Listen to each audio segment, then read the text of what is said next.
nisaidie.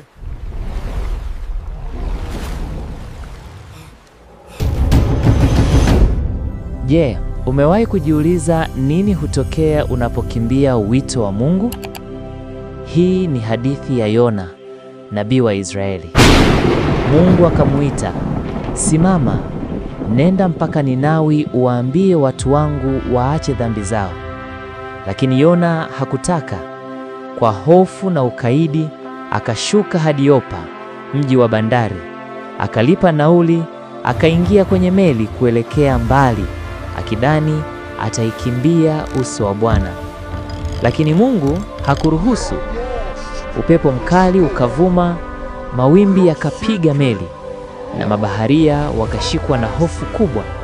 Wakalilia miungu yao, wakapiga kura ili kujua nani ndiye aliyesababisha dhoruba hii. Kura ikamwangukia Yona. Yona akakiri, "Ndiyo, mimi ndiye, sikutii sauti ya Mungu wangu." Nao wakamshika, wakamwomba Bwana asiwaadhibu, kisha wakamtupa baharini. Punde tu alipozama, jitu la baharini likatokeza, likammeza Yona, na ghafla tufani ikakoma. Bahari ikatulia. Mabaharia wakamsifu Mungu, wakasema, "Hakika yeye ndiye Bwana wa mbingu na nchi." Ndani ya tumbo la samaki, gizani na katikati ya mifupa ya viumbe, Yona aliomba kwa machozi, "Bwana, wewe ndiye mwokozi wangu. Nilijaribu kukimbia, lakini sasa najua hakuna anayeweza kuiepuka sauti yako." Kwa siku 3 na usiku 3 alisali bila kukoma. Mungu akasikia maombi yake, akamwamuru yule samaki mkubwa kumtema Yona nchi kavu.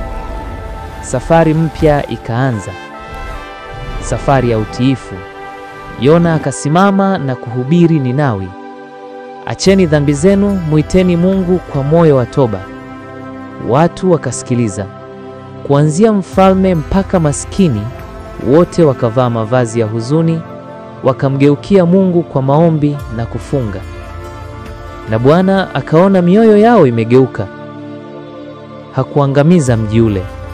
Lakini Yona akahuzunika, akakaa jangwani chini ya mti uliokauka, akasema kwa uchungu, "Bwana, niue kama hii ndio kazi ulioniitia." Lakini Mungu akamkemea, akasema, "Wewe upo tayari kufa, lakini mimi ninawapenda wote. Rehema yangu inazidi hukumu." Hii ndiyo hadithi ya Yona, nabii aliyejaribu kukimbia, lakini akagundua hakuna anayeweza kuikimbia upendo na rehema za Mungu.